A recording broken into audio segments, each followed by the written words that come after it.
Sa pinaigting na kampanya ng Police Regional Office 2 laban sa illegal na droga, arestado ang isang lalaki sa Linao East, Tuguegarao City, Cagayan matapos itong makumpiskahan ng mahigit kumulang 136,000 halaga ng hinihinalang shabu noong ika-6 ng Setyembre taong kasalukuyan. Kinilala ang suspect bilang si alias Vico, 50 taong gulang, may asawa at residente ng nabanggit na lugar. Dakong alas 5 ng nabanggit na araw, nang ipatupad ang bypass operation sa nabanggit na lugar, na nagresulta sa pagkakakumpiska ng 4 na pakete na naglalaman ng hinihinalang shabu na aabot sa 20 gramo, aluminum foil, lighter at cellphone. Ang suspect maging ang mga nakumpiskang ebidensya ay nasa kustodiya na ng kapulisan para sa kaukulang dokumentasyon at tamang disposisyon at maharap sa kasong paglabag sa Republic Act 9165 o Comprehensive Dangerous Drugs Act of 2002. Ang kapulisan ng Police Regional Office 2 sa pangunguna ni Police Brigadier General Roy Parena ay patuloy na paiigtingin ang kanilang kampanya laban sa iligal na droga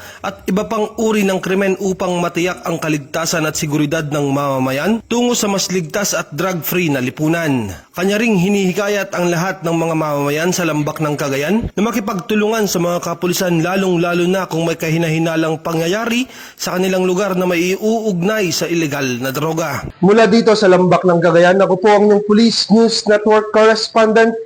Police Corporal Kelvin Polhuan, alagad ng batas, tagataguyod ng Balitang Pulis.